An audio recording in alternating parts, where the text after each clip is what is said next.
你刚才配合的不错，你这温顺的样子，还真是招人喜欢。这段时日你辛苦了，好好休养。我再来看你的。少主不必来了，少主去忙少主自己的事吧。什么意思？没什么意思，只不过我不想再对一个令我作呕的人摇尾乞怜罢了。少主关着我，打我，羞辱我，在我身上寻求掌控感，不就是因为你在朝堂上有心无力吗？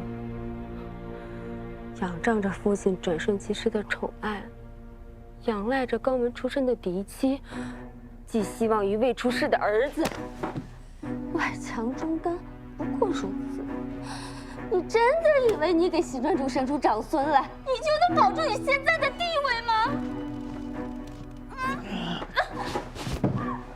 里里外外穿的、戴的、吃的、用的，全都是我赏的。你燕川的母家一无所有，没有我，你连狗都不如。你放开我！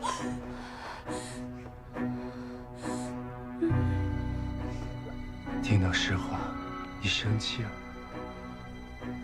我就是喜欢看你生气的样子。你知道我当初为什么看上你吗？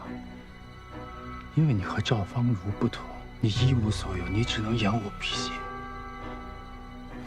你呀，一辈子都只能待在这个院子里，靠我偶尔的怜悯度日。你知道的，即便是我，也得要看主上的眼光才能过活。我都只能带着镣铐活下去。你呢？你一个蝼蚁都不如的人，有什么资格去祈求尊严和脸面呢？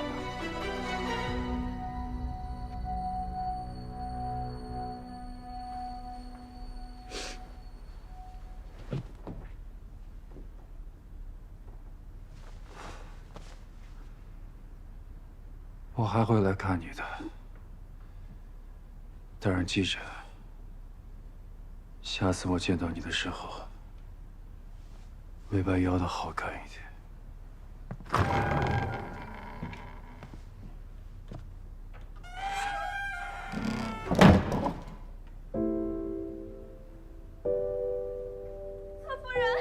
侧夫人怎么了？没事儿。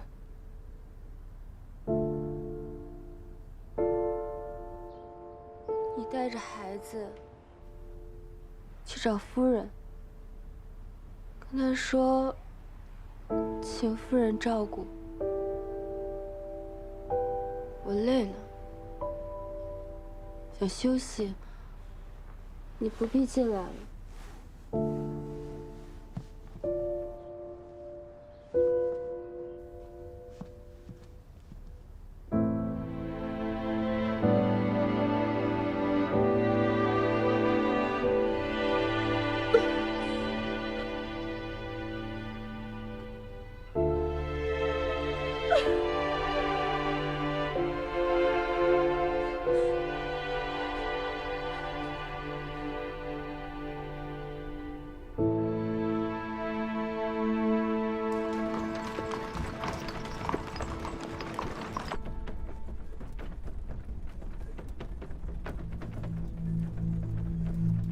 你看我现在一切安好，真的不用担心。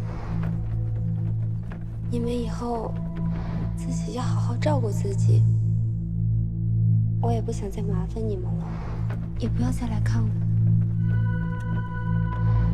是不是只有一了百了，才能结束这一切？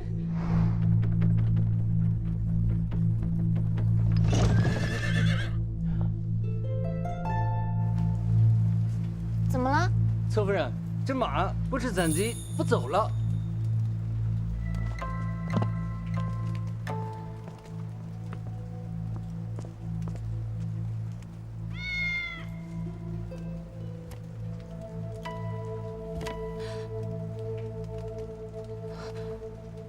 我预感很不好。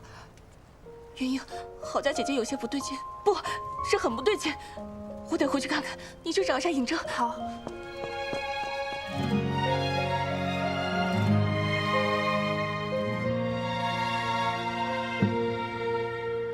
渴望一份温热，种下一场因果，旧的欢愉片刻，生吞无尽苦涩，写下一曲挽歌，不堪芳华蹉跎，更楼还长，这一生要如何爱过？如秋色，如花火，一刹那凋落，却沉默，却执着，越做一只飞蛾向烈火。我既然来武功，那我就要选九川最厉害的新川。既然来了新川，不就得找一个发展前景最好的东家，那不就是嫡长主吗？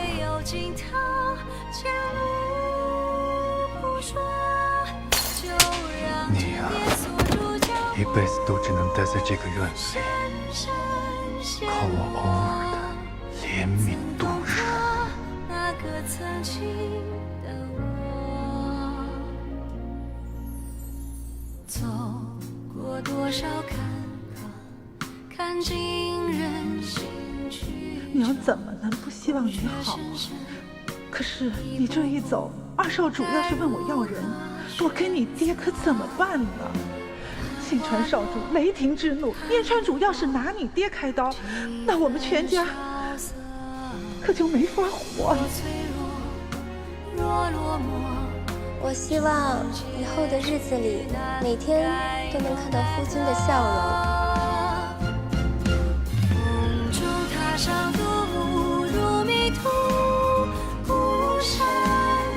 郝家姐姐，你再等等我。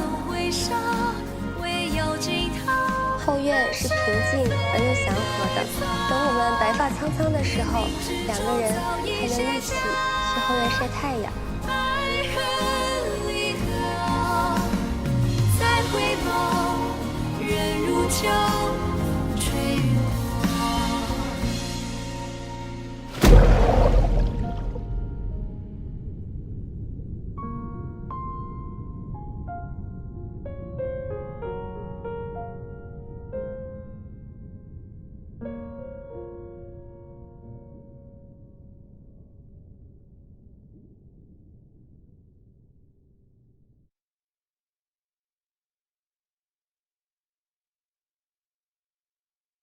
站住！不准进！你们让我进去，让我进去见见郝家。侧夫人，你进去了。让我进去吧。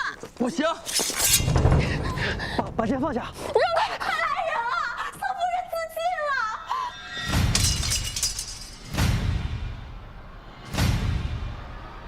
郝家，这。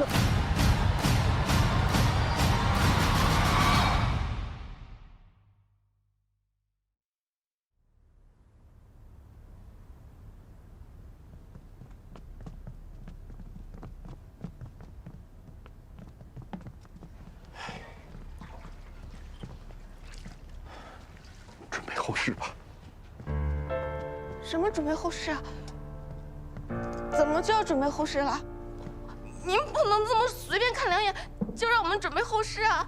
您扎针、做汤药都可以的。不行，不行，不行，我们不能准备后事。下官医术不精，侧夫人落水太久，几乎没了脉息，怕是不成了。您再看看，太医，您再看看，您再看看嘛。不行，我们就多找几个太医来，找好多太医来。您救救他！哎，侧夫人，您给我请，您给我请，容我想想，容我想想，容我想想，容我想想。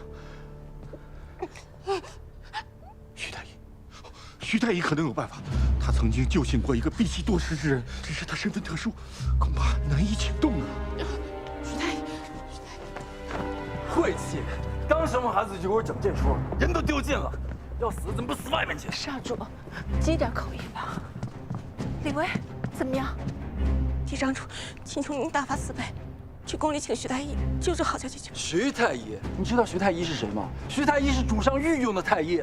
这深更半夜让我去找徐太医，万一让人揣测我想私自知道主上的病情，官司下来谁负责任啊？你不去，我自己去。你给我站住！你疯了！你去把他给我追回来，惹上是非，咱们俩都有麻烦。去！赵芳如，站住！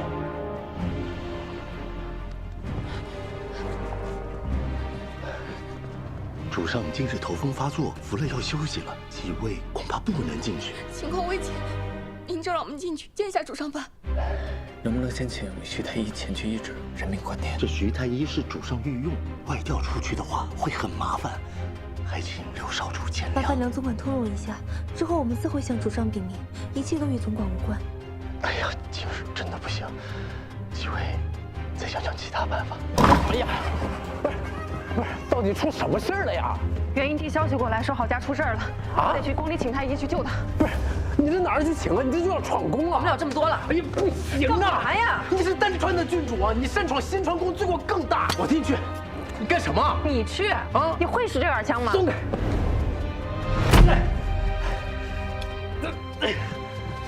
你千万别冲动啊！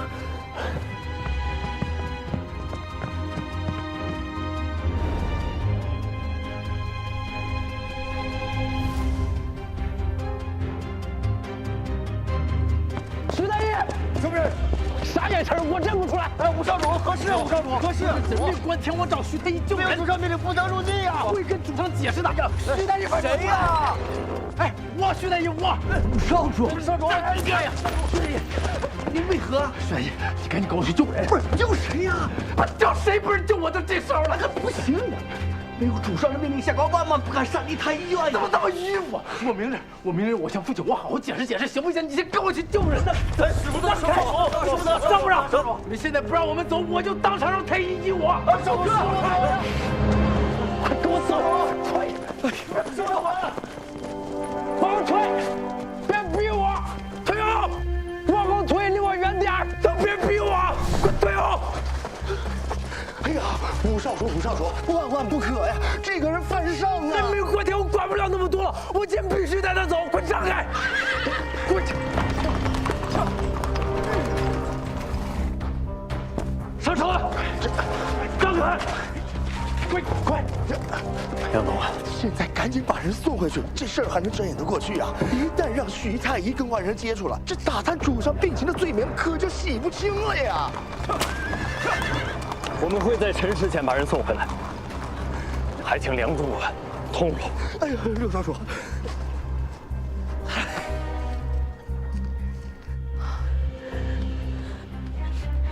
去换个热的来。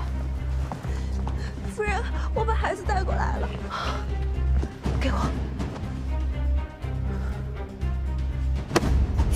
夫人这是做什么？我必须得让郝家听到这个孩子的哭声，让他知道，这个世界上还有一个孩子在等着他醒过来。他不能死，他必须醒过来。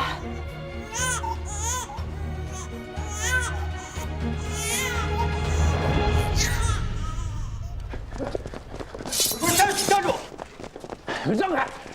不让开，我血溅当场，我喷你们一脸！让开！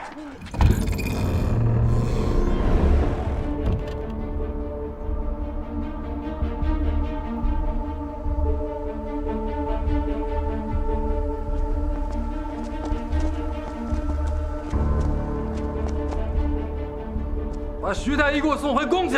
是，我看你们谁敢！今天郝家的命我们就定了。少主，太医我们已经带来了，你就行行好，让我们进去救救郝家姐姐吧。你弄清楚，郝家是我的，他的生死我说了算，跟你们这些外人何干？他不是你的误解，他是个人呐。他是个人？他算是什么人？他费尽心思跑到我的面前，我给过他机会啊，如今是想要死在我的府上，徒增晦气。他不是想死吗？让他去死呀！你无耻！贱人！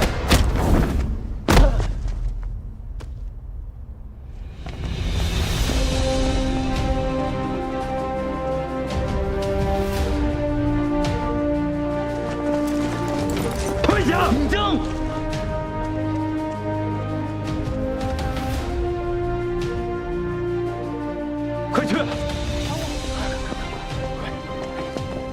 数次杂碎，你好大的胆子！不怕我禀明父亲吗？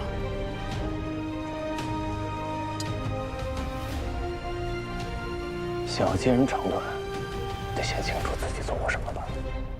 二哥这么多年在虎城寺是如何阅历的，我一清二楚。好自为之。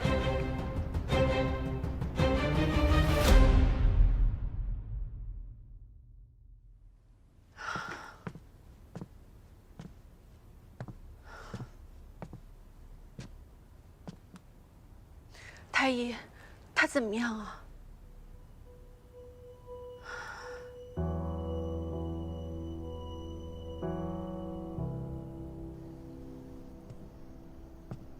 都进去这么久了，怎么还不出来？没事儿，咱们再等等。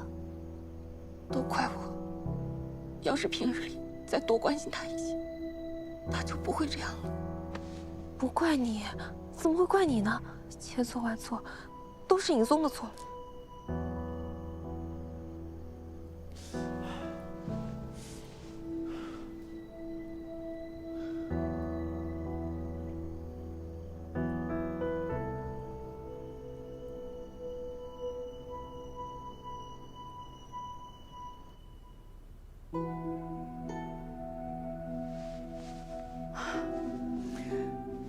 这药也关了，针也下了，怎么都没见他有任何反应呢？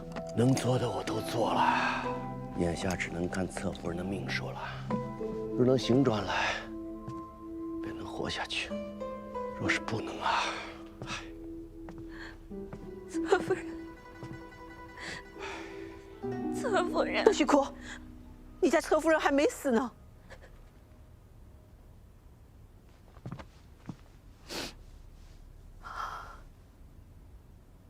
郝家，你给我听着，今天你必须给我醒过来，否则等你孩子长大了之后，我就告诉他，你是自愿嫁给他爹做侧夫人的。你生下他之后，你就跟野男人跑了，不要他了。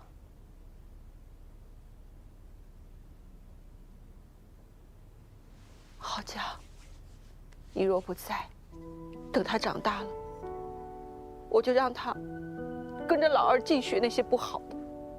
如果到了年纪，我就让老二就把他当作筹码，随便找一个人嫁了，就和你我一样，遇人不淑，凄风苦雨的过一辈子。如若他跟我哭，我就和他说：“你活该。谁让你生母不要你的？谁让你生母主动放弃的？”郝家，你听到了吗？你听到了吗？你要真的听到了都无所谓的话，那行，那你去死好了。但是如若你真的有一丝不想放弃，一丝替你孩子考虑的话，我拜托你睁开眼睛说句话好吗？郝家，你听到了吗？你就睁开眼睛说句话，郝家，郝家。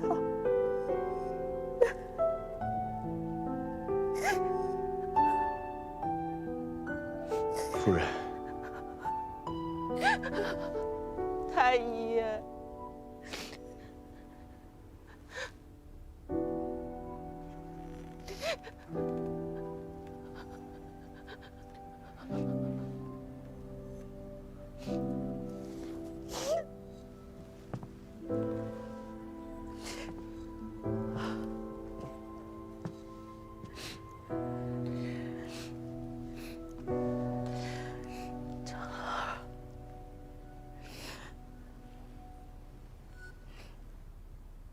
你怎么只会这一招啊？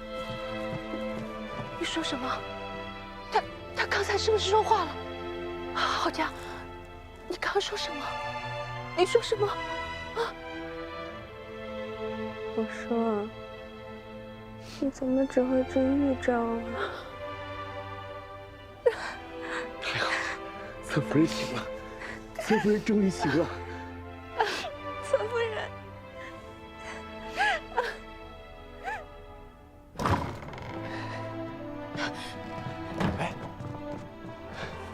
太医怎么样了？诸位请放心，侧夫人醒了，眼下性命无虞。哎呀，太好了！哎呀，父皇多谢不讲啊。那我们可以进去看看他吗？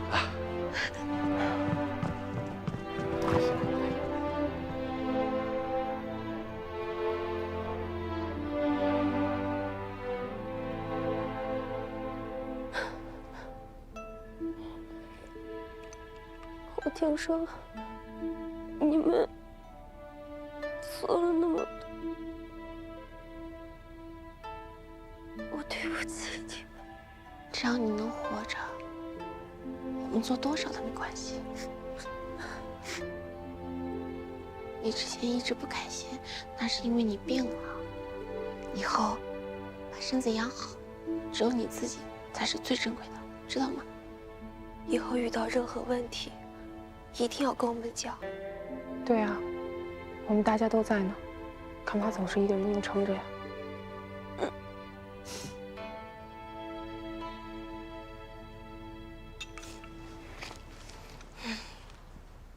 人活着就会有希望，人死了就什么都没有了。以后这种傻事不准再做。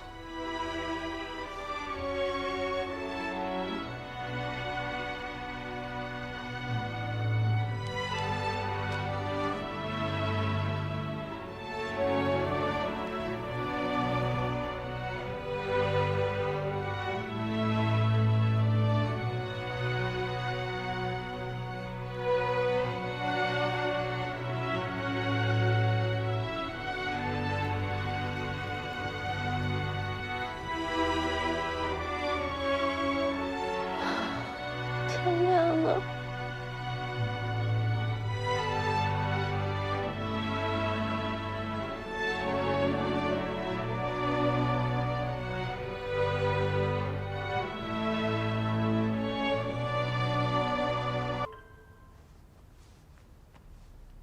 多亏了三少主给陈夫人吹耳旁风，眼下旨已经下来了，准许你离开二少主府。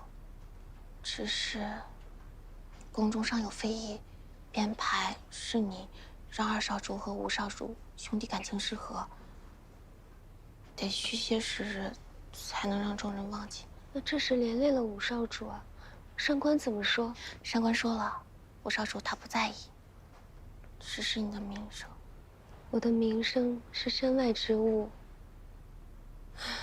别人说祸水，众人避之，但眼下对于我来说，也未必是坏事。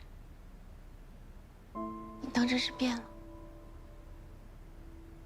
只不过把以前想的事情都说出来了。以前我选错了路，本无可追。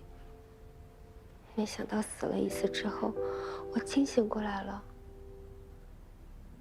纵然世间会有再度让我赴死之事，但也绝不会是因为男人了。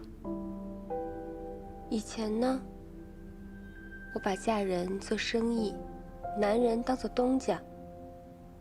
但我为什么不做自己的东家？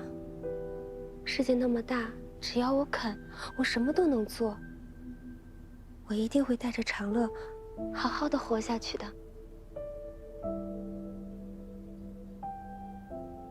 小薇，只是我不知道怎么谢你们。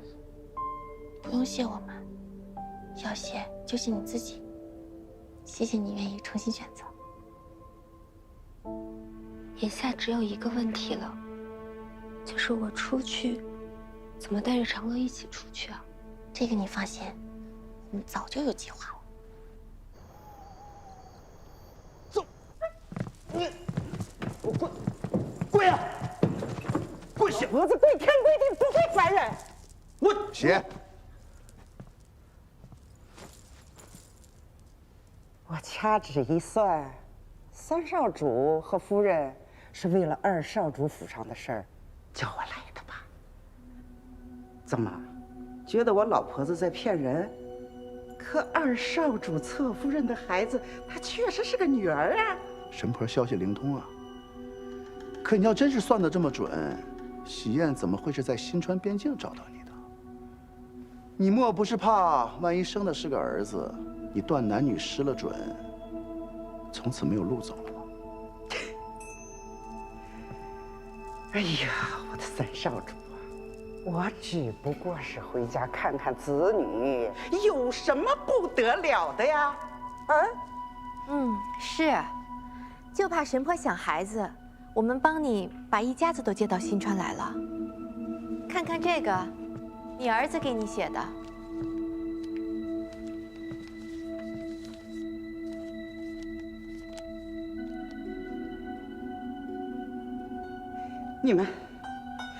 你们想干什么？二少主他信了我这么多年，你们就对我这样？哎，别慌，别慌，我们又不是坏人，就是找你一家人过来吃顿饭罢了。二少主不是相信你吗？你再跟他说几句话，我保证你全家人一辈子有饭吃，好不好？说几句话？说什么话呀？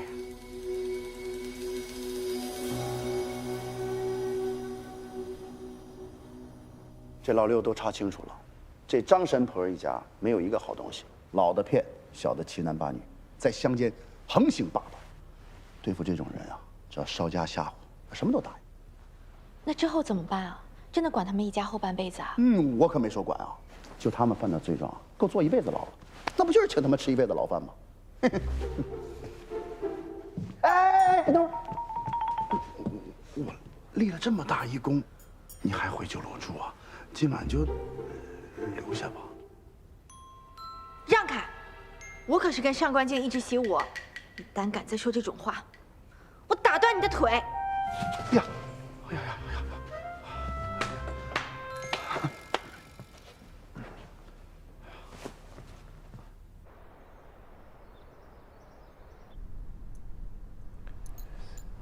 你说的可是真的？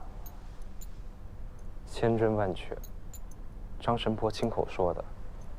算了八字，又亲眼看了孩子，说这孩子确实不想继续养在府里，容易让对少主最重要的那位与您离心。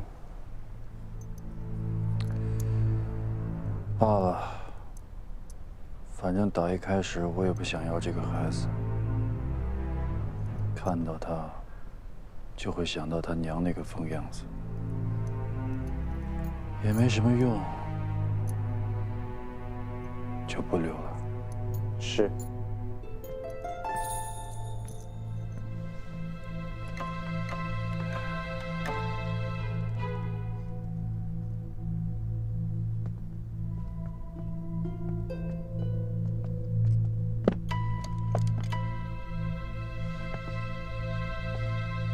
川夫人说你魅惑老五，使他犯上，因我们兄弟不和，所以你才留不得。说什么让你离府清修，不过都是为了维护我的颜面。你明白这个意思吧？出府了之后，千万不要在外面乱嚼舌头根子。府里的东西都在这里了，我可以走了吧？这件衣服是府上的吧？布料也都是府上的吧？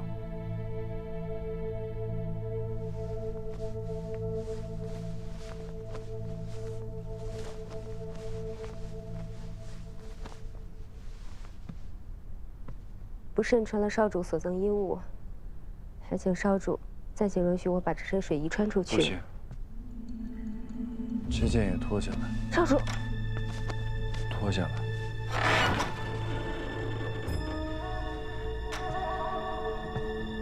这套礼衣是我送给他的。郝家，你可以走了。多谢夫人。我看谁敢！我说让他走，你们都先出去吧，我有话私下和嫡长主谈。是。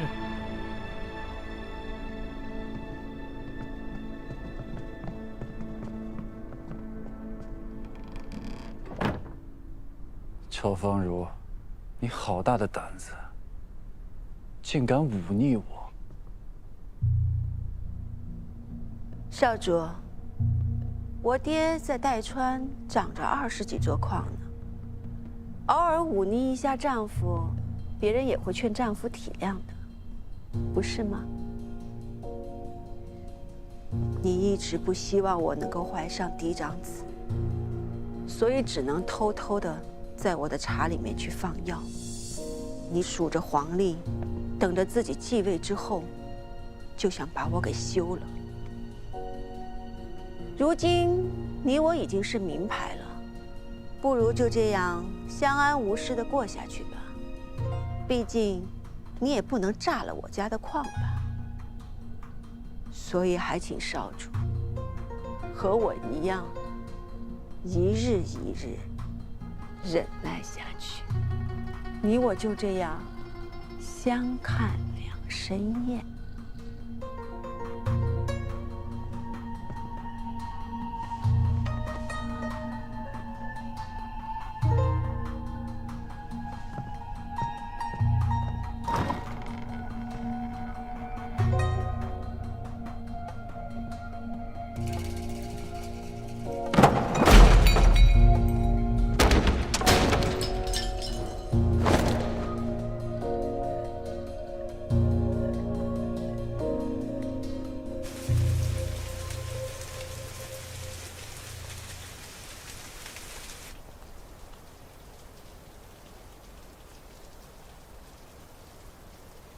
我跟夫人说了，让你去她房里，夫人会护着你的，少主也不会把你怎么样。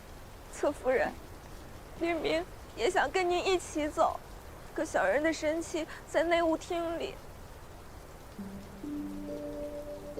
我此番离府，就是不想再接受豢养了。我想像你一样，用自己的双手去谋生。现在我带着你，朝不保夕的，反而对你不好。而且，我希望你今后好好想一想自己的路该怎么走，知道吗？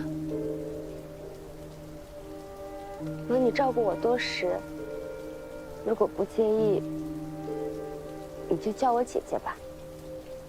好家姐姐。哎。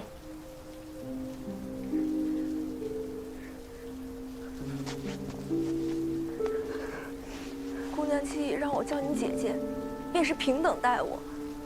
那律明，定不能让姐姐赤足离开。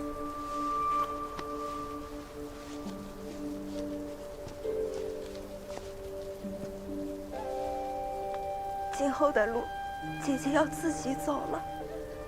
愿姐姐走得平顺，一路坦途。谢谢你，也希望你今生一切顺遂。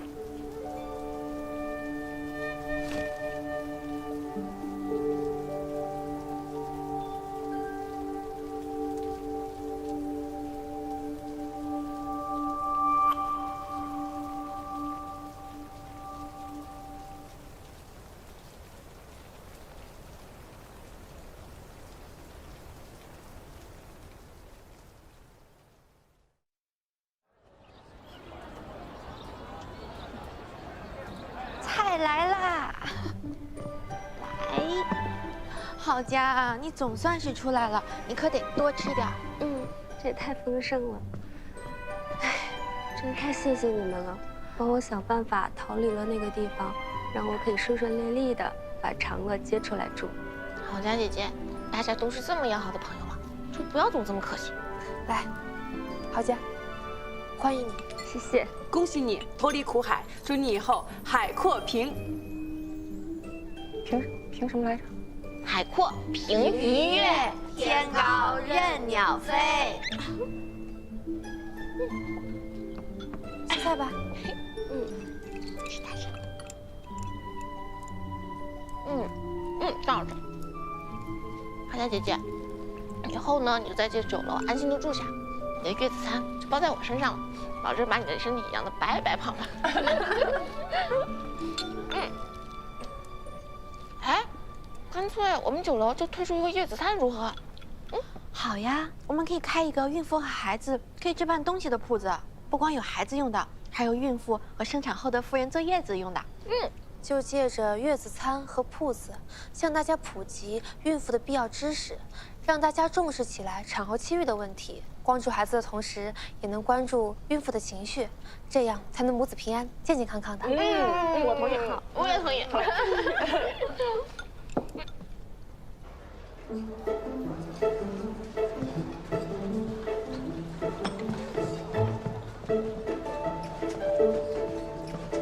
诸位，咱们今天说这个月子餐，咱们书接上回说到这个产妇气郁，其实呢，这个妇人产后气郁啊，是一种非常寻常的疾病，并不可怕，但也一定要给予足够的重视。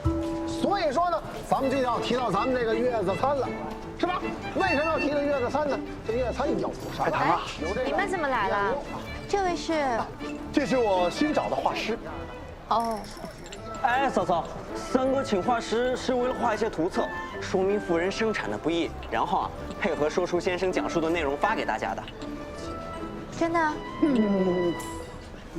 这还差不多。吃的怎么样？味道还习惯吧？多吃点啊，宝宝真可爱。这个角度好。饼的味道怎么样？是清淡一点，但很有营养的。少吃一点会有燕窝。话痨问娘，谁是我夫人不知道？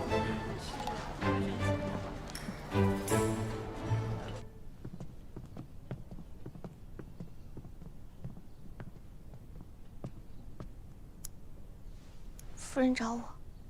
我听闻你们最近在酒楼和铺子，让人给大家讲产后气郁之事，可是真的？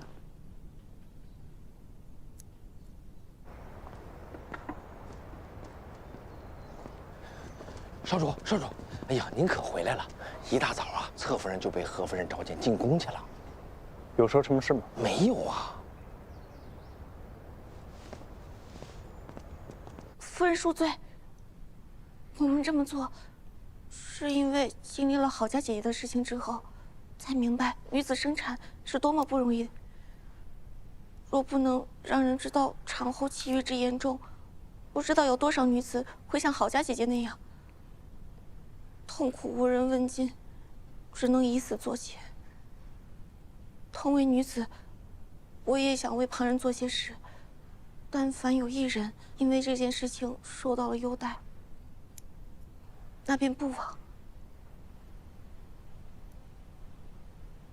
我也没有怪你们，只是事关新川宫颜面，现在已经有人知道郝家的事了。若是闹得人尽皆知，传到主上耳朵，免不了要降罪的。是我们疏忽了。罢了，眼下呢，主上未有所闻，我呢也全当不知。但今后你们需要谨慎，真闹大了，怕是我也帮不了你的。多谢夫人。来帮我浇点水吧。是。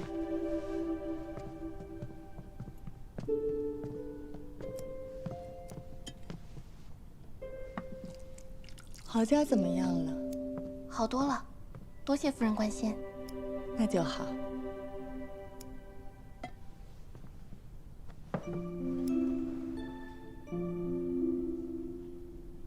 当时因为郝家姐姐的事情，来宫里求见过您。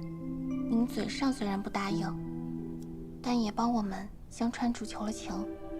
此事还没好好谢谢您。我也不全是为了帮你，误伤其类罢了。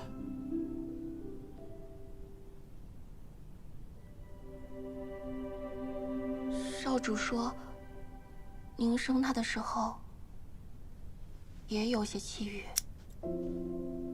不想见人，就连少主也。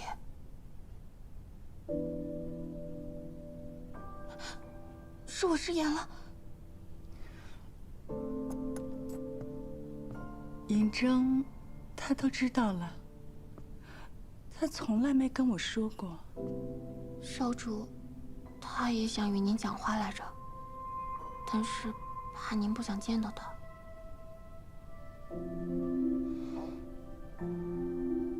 是我很对不住他。当年我年纪尚小，就稀里糊涂被送来大选，进了宫还要生孩子。我自己还是个孩子，就要当母亲，很是害怕。后来看到我辛辛苦苦生下来的孩子，跟我长得一点都不像，还整夜啼哭，弄得我无法入睡，整夜的熬，头发大把大把的掉，感觉自己一夜间就老了许多。我没有能力照顾自己，更没有办法把他照顾好。他越哭，我就越想逃，到最后就变得不敢见到他。久而久之，变成了亏欠他。见了郝家姐姐憔悴的样子，我大概能明白您当时有多么的煎熬。女子要当母亲，为了孩子是要舍弃一半自己的，这不是一件易事。或许应该放过自己了。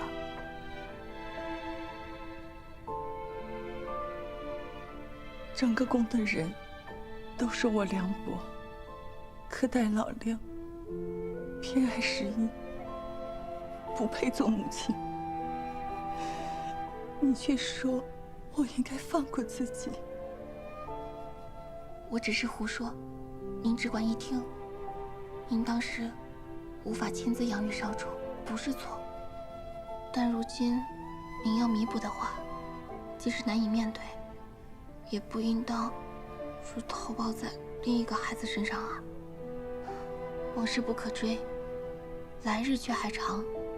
父母子女不应于往事痴缠，而忘了当下。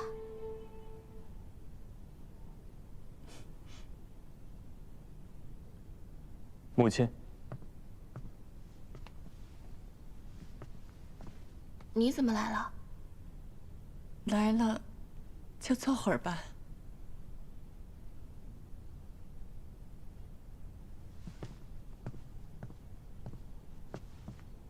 你们聊，我先出去。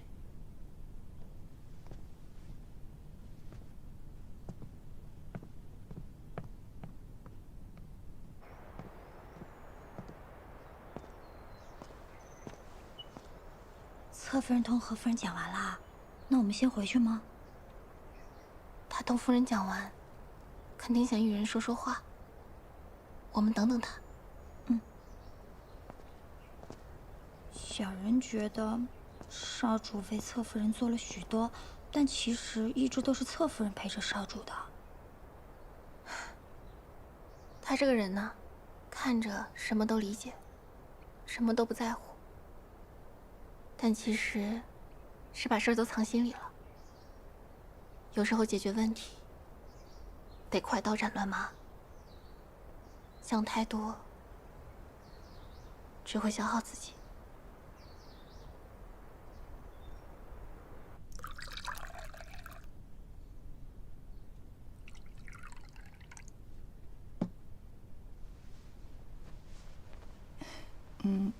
你别担心，我叫李薇来是想提醒。方才那些话，我也听见了。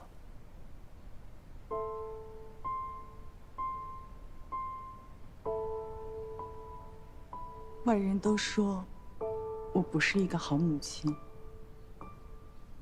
你一定也怨恨我吧。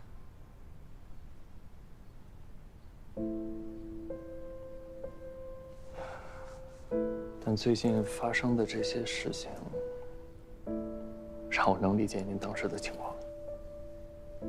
我听闻我母亲当年险些自缢，也是因为我。不是因为你，你只是个孩子，能有什么错？都是我的问题，我该同你道歉。也不是母亲的错，你也不必再为过去自责。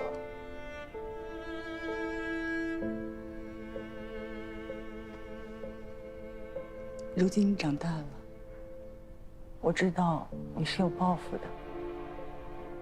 先前跟你说，不愿让你承担风险，带累小十一，都是违心的。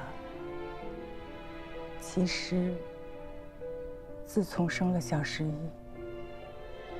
我才明白怎么做母亲，把对你的愧疚都加倍放在了他的身上。我很后悔，没有能陪伴你长大。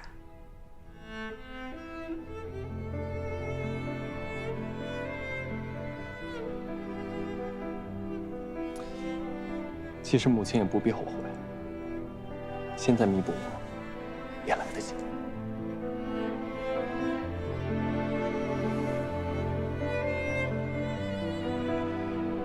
喝茶。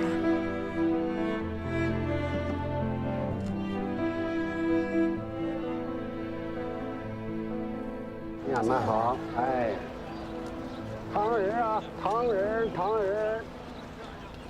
唐人，年少时对母亲心怀怨怼，没想到如今得到了一句抱歉。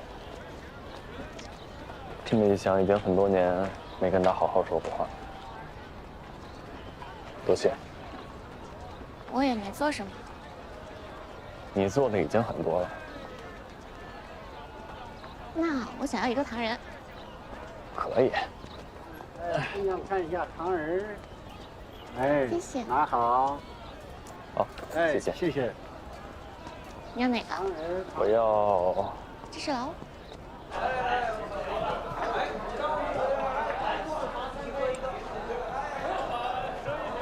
吃好啊！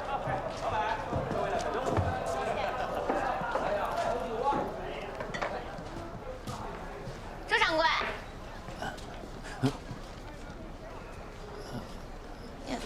怎么了？出什么事儿了吗？东家，这是刚刚收下的，我验过了，油印的不假，但版面是错的。您看这印花，还有这字体，都是略有不同啊。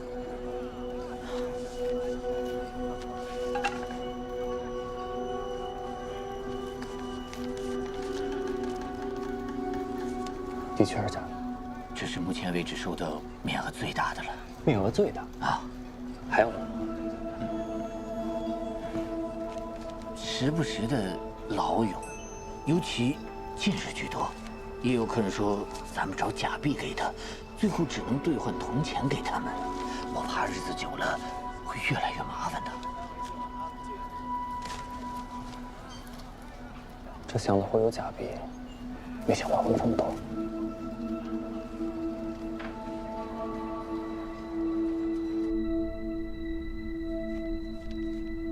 这是儿臣在集市上找到的假币，几乎可以乱真。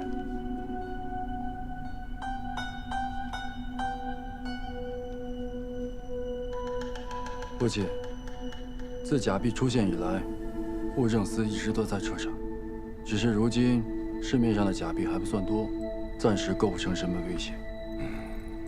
儿臣认为，应防微杜渐，尽快彻查。这是我们户政司的事儿，与你何干？是孤命老六与会同意的。几张假币虽然引不起什么风波，但背后牵动的却是整个新川的。户政司领一队人马立即彻查。儿臣领命。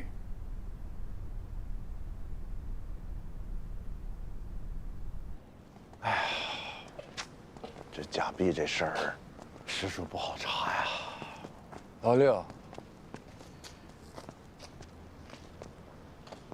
你可知道，手伸得太长，容易为人斩断。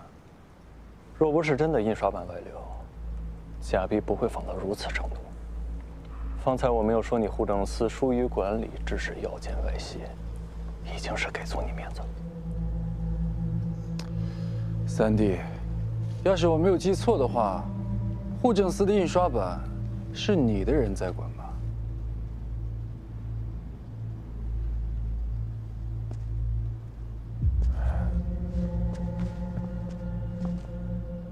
这本事为何是三哥在管？这开始不是我管的，后来二哥说他事儿多，就交给我了。他这是在给你下套啊！你不会真的认为老二会掺和假币的事儿吧？可就那点力，他也瞧不上啊。当初设计版式也是用了心思，没那么好放。若不是拿了真版，很难做到这个程度。当务之急还是要阻止这假币在市面上流通。是。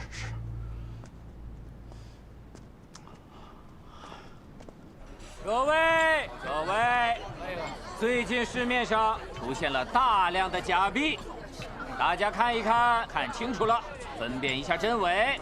若愿上缴，均可在我九川美食会免费兑换菜品一道。真的假的呀？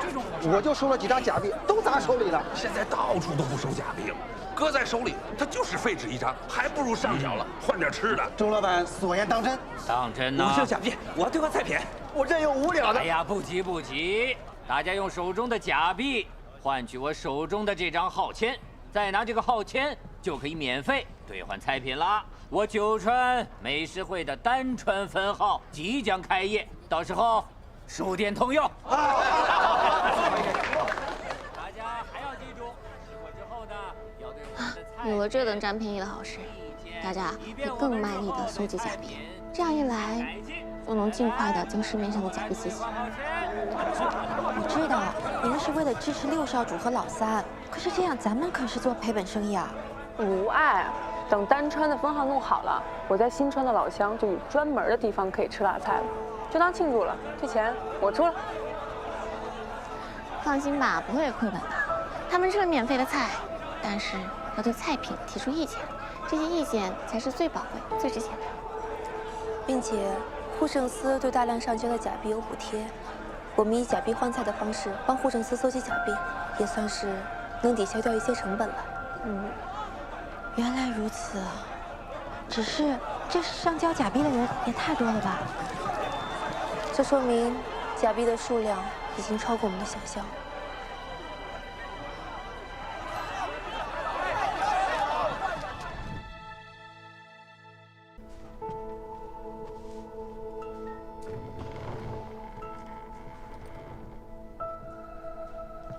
三少主此番前来，果然是希望少主助他查案。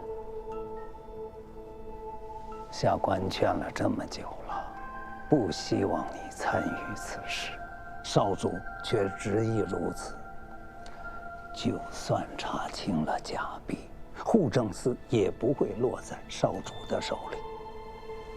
彻查真相的美名只会落在三少主头上，事情却是你做的，弄不好还会弄个越权的名头。这新币是民生，没有好处也要做。若只为了自己那三分利，就没有实属制胜政策了。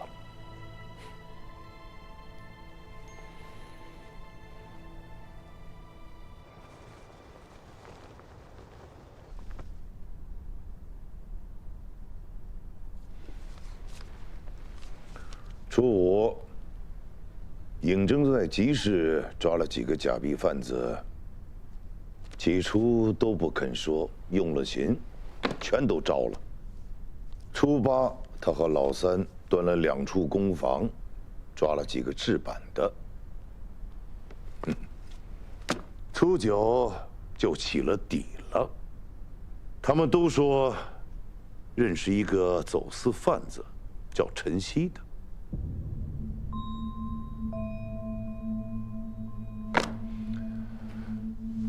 不过查了4日，总算是找到源头，只差抓这个陈曦。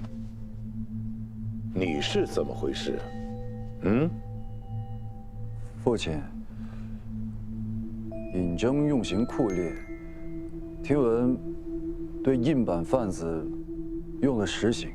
他已经跟姑说过了，没真的用，就是把这些人埋在土石里吓唬一下，水粮都给了，人一个都没死。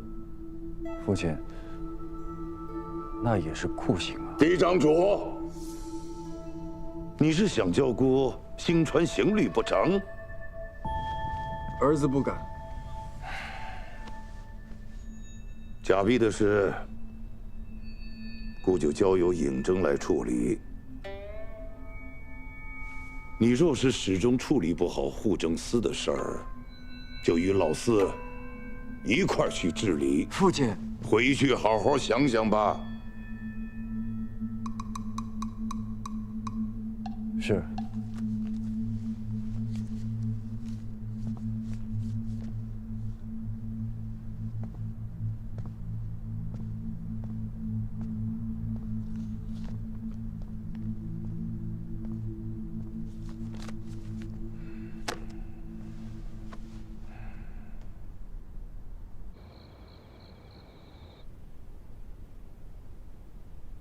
接下来一定要抓住尹征的把柄。这件事情已经将刑狱司都牵扯进来了，你们治理司那边一定要盯得紧一点，一旦发现他有违律，立即处置。是。舅舅那边有消息了吗？哦，还没有消息。不过岳侯爷说，或许可以用一桩新的事，来掩盖眼下要紧的这一件。如今父亲可是不像从前那么信任我了，必须得想一个办法，否则会更麻烦。老四，你现在和我可是一条船上的人，你知道该怎么做的。二哥放心，我都明白。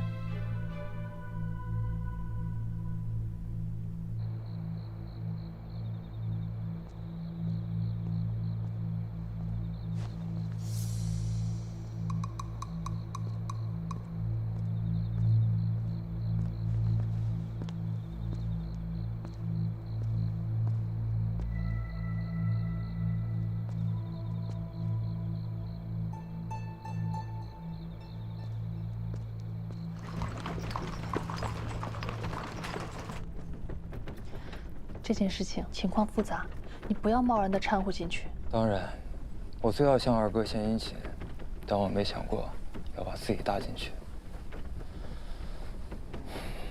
贾碧这件事儿水太深了，我心里有数。我就知道，你总能让我安心的。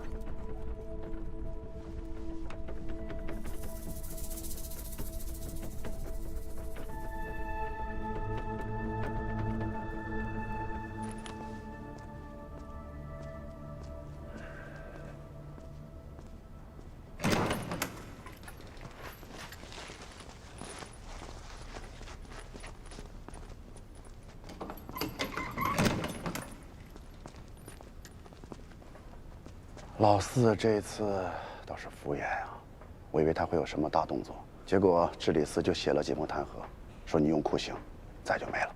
我这可算不上酷刑，他弹劾不了什么，放心。哎，你说你平时跟小绵羊似的，这回怎么这么狠啊？你是不是一直在压抑自己的兽性？哎，你这话说的，要不下回你来？不，你来。哎，他说什么了？都是陈曦的人。说他跑去代传了。代传？为什么会是代传？这代传背后牵扯什么人，你应该清楚。有点不太对劲儿啊，还有必要再查吗？要不算了吧？若是再牵扯出来别的什么人，怕是还是先把陈曦抓到再说吧。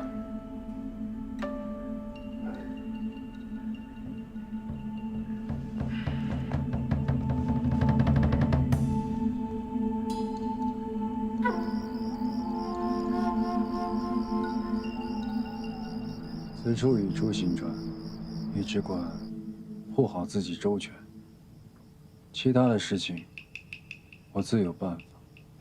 你呀，日后必有前程。日后，我可等不到日后。您答应我的，莫非您忘了？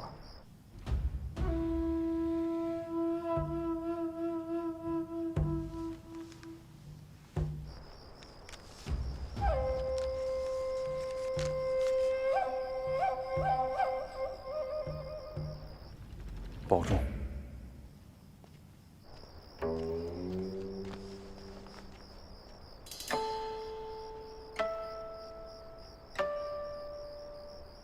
务必在天亮前赶回都城。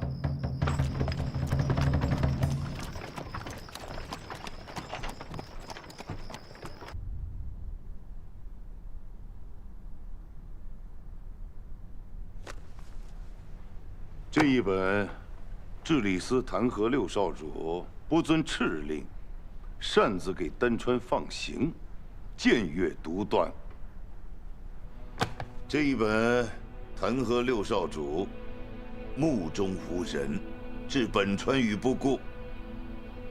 户政司弹劾六少主对丹川主谄媚，罔顾矿脉。集市中弹劾六少主忤逆，不遵定制，先斩后奏。孤竟是不知，你胆子这么大，儿臣不敢。封路一事事关民生，时间紧迫，所以儿臣斗胆倒行逆施。老六，你的请罪折子孤都看过了。你要说此事是因为你一人所为，孤定然不信。老五这丹川女婿，就全然不知吗？五哥确实全然不知，他性子淡薄，甚少管事，你也知道。父亲，儿臣也以为此事绝非老五所能决断，外臣皆知。此事由老六负责，他居然敢越过父亲做出决断，莫不是他以为自己比主上更懂得拿捏分寸？嫡长主也不必夸大其词。主上，丹川主已经同意会严查关卡，不会让任何代川探子入境。老六啊，那你有没有想过？孤为什么要在茶马节开始之前封禁官道？洛河镇茶马节鱼龙混杂，若代传有心，害一个探子混入其中，再经由丹川潜入同安山，涉及矿脉，你待如何？这些你是不会想不到的。那究竟是刚愎自用，还是存心抗旨？代川已经老六本该与代川主周旋，这才是九川事务司该做的事儿。而如今六弟失职，儿臣无奈也只能适机从权，自行与代川交涉。你与代川交涉？你何时与代川交涉？儿臣的岳丈乃是代川矿主，他已联手其他矿主说服代川主放弃同安山矿脉。如今事情已成，这是回函。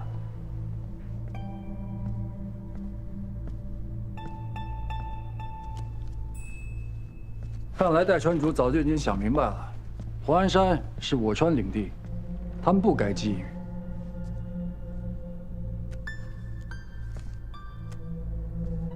老六，你是新川的少主，不是丹川的少主。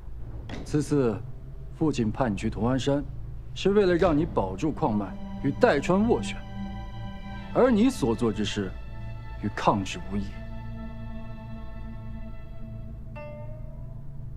但好在，大家都是自家人，请罪折子道一声僭越，也就可以高高抬起，轻轻放下。老六，你可知罪？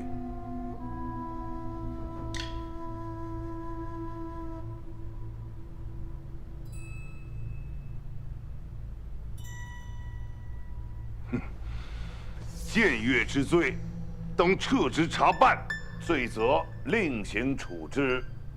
明日起，你就不用去九川事务司应卯了。 父亲，不可呀！父亲，老刘确实与代川多次交涉，而且2度撤职，众人会如何看待六少主？父亲，请父亲明鉴。其实，私撤丹川路禁的是我，这跟你有什么关系？儿臣是丹川主的妹婿，急于维护一界，才私自做了决断。老刘什么都不知道。父亲，老五。 你撒谎，也要找几个合适的理由。你们同去同安山，你听令于他，没有他的指令，你能决断？我怎么不能？没有给丹川通用的指令，我都敢放行，我还会怕老六不同意我吗？父亲，此事与5哥无关啊！父亲，此事确实是儿臣一人所为。如果你要罚，就罚我吧。父亲，老六什么都不知道啊！父亲，好了，来人，在，将5少主、6少主拖出去，杖20。 关入监室。是。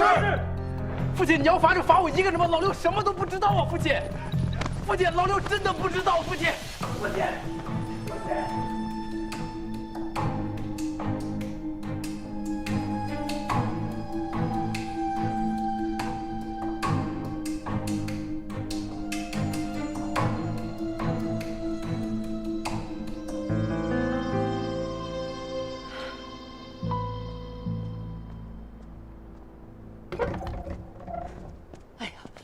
嬷嬷如何了？哎呀，少夫人，主上震怒，还说要废了6少主尊位这样的话，而且还打了2位少主好几顿呢。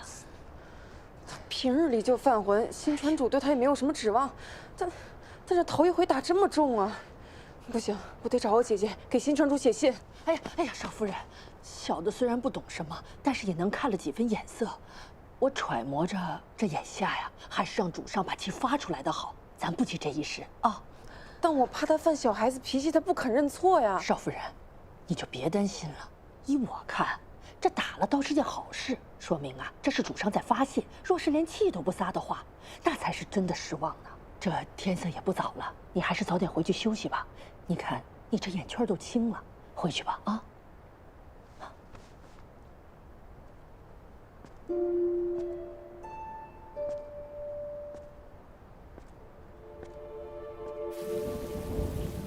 我就不明白了，他俩明明做的是好事，怎么反被人利用，判上了罪名？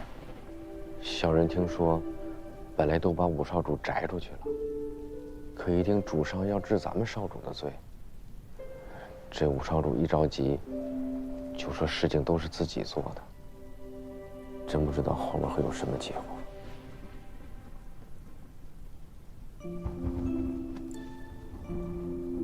上官。 你先回家，给丹川主写封信，让他千万不要上书求情。僭越这事儿，最是犯了忌讳，再有外传说效，更是容易让人抓住把柄。还是先摸清楚事情始末才好。事无定论，若是妄自揣测，只会自寻烦恼。你放心，我和元英会设法进宫，求何夫人和陈夫人帮忙的。 多谢你妈。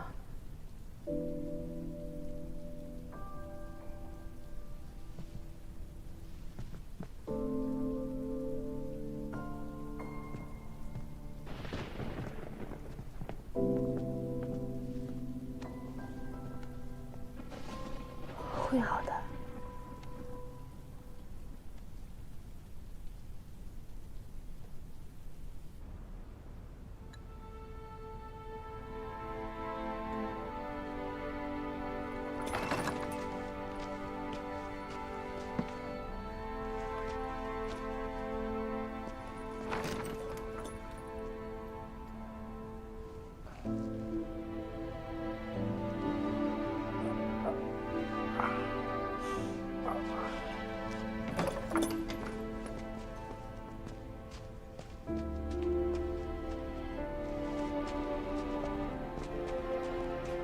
六少主，主上啊本就不想把您关起来的，眼下把您放出来了，这个你一会儿就服个软，这事儿就过去了。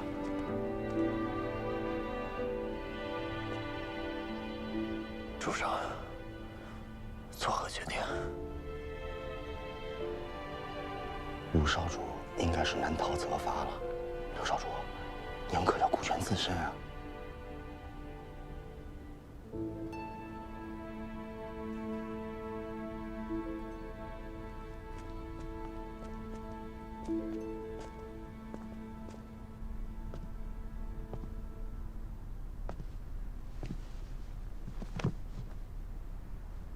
参见主上。知错了吗？臣逾矩奉行，先斩后奏，理应按律处理。主上若是要废我，我绝无怨言。但父亲能不能放了5个，此事与他无关。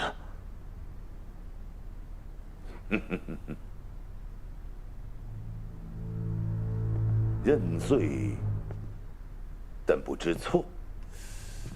你是觉得自己这样颇有气节，还想撇清老五？他知不知情，姑很清楚。这是你们讲兄弟义气的时候吗？嗯5哥他做不了主，所有决断都是我一人做的。放行的人是我，那受罚的应该也是我呀，为何要让5哥顶罪？难道就是因为我比他有利用价值吗？住口！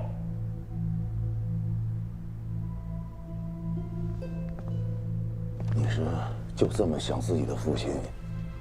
姑可真是待你不薄。你可知这短短半日，弹劾的折子像雪片一样送入宫中，老五已经亲口承认是他自己所为。他还是单纯的女婿，说与此事无涉。这满朝文武，谁能相信？可忤逆的人就是我，不是他。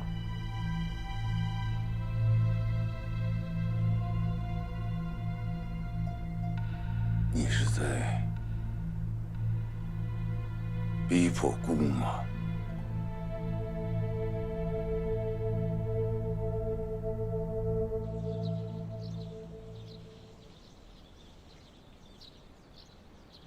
老四，你又输了。二哥怕是要把我下个月的俸禄也收入囊中了。那现在就给你个机会，让你把以前的俸禄全都再赢回去。那二哥这次想赌点什么？就赌老六吧，看他能苟延残喘到几时。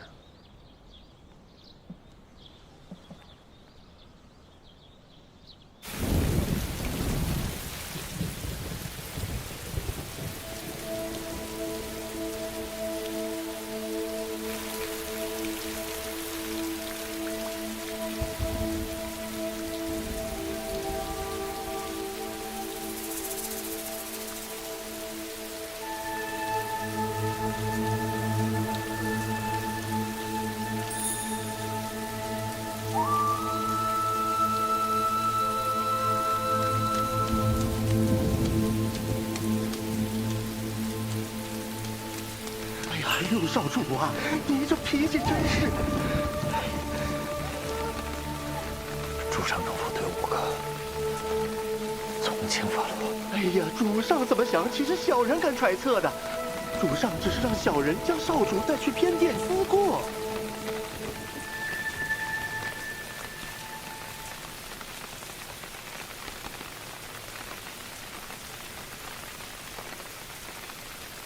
那麻烦主官帮我带句话给主上，玉镯成妻，但以此为妻，不不以为人，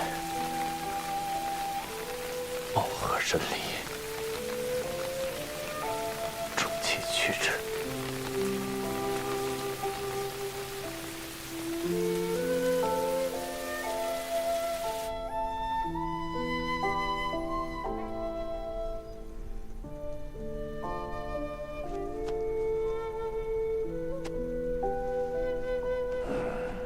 主上，六少主实在不该说这样的话。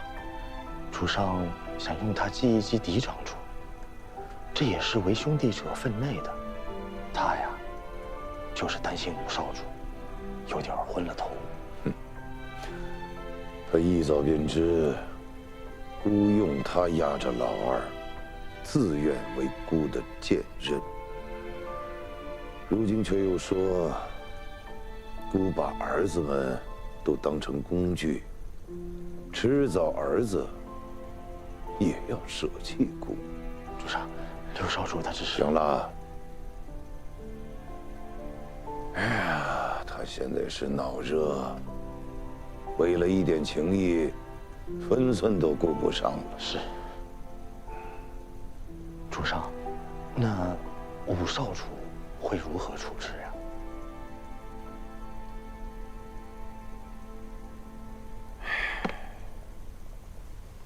知礼司又送来好些弹劾折子，终归要有个交代。僭越的罪行，老六万万担不起。可老五，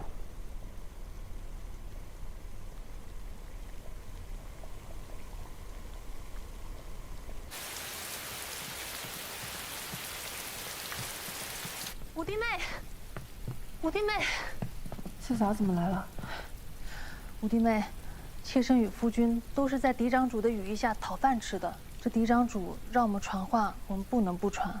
可是夫君他又是个男子，不便登门，就只能让妾来与五弟妹说一声了。四嫂有话直说吧。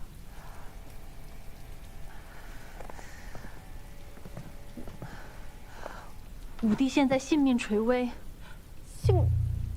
怎么会性命垂危呢？之前不是说只是暂时的关在牢里吗？哎呀，五弟这次犯的是死罪，这也不知怎么的，明明是六弟的事儿，可六弟现下没事儿了，五弟却落得这般田地。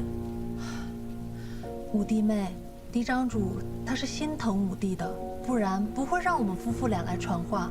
他想着你毕竟是丹川的郡主，你想想办法，或许五弟还能有一条活路。主上要字字引切。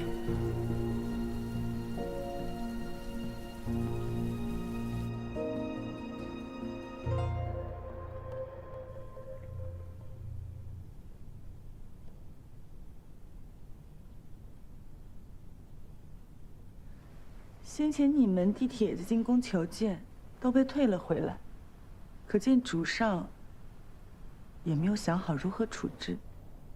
既然现在放你们进来，开始有了定论。白日里，老六已经被提了出来，眼下正在偏殿压着。只是这老五，在牢里一点动静都没有。丹川主那边有消息吗？上官已经问过丹川主了，他们的做法本来没有问题。也是为了维系两川和平。嬴政他们早就和代川那边谈妥了，只是二少主抢先他们一步捅了出来。二少主夫人都不知道此事，也没来得及知会我们，就到了现在这个地步。陷阱虽不高明，但却有效。忤逆僭越的罪名，须得有人承担。这罪名扣在谁的头上，都是监禁一生的罪过。主上绝不能同时折损两个儿子，他这会儿怕是已经权衡好了。姐姐，我去求见主上。眼下你先不用去，我自己去。这世上会决断的又不止他一人。不好了，陆少主夫人要闯监室。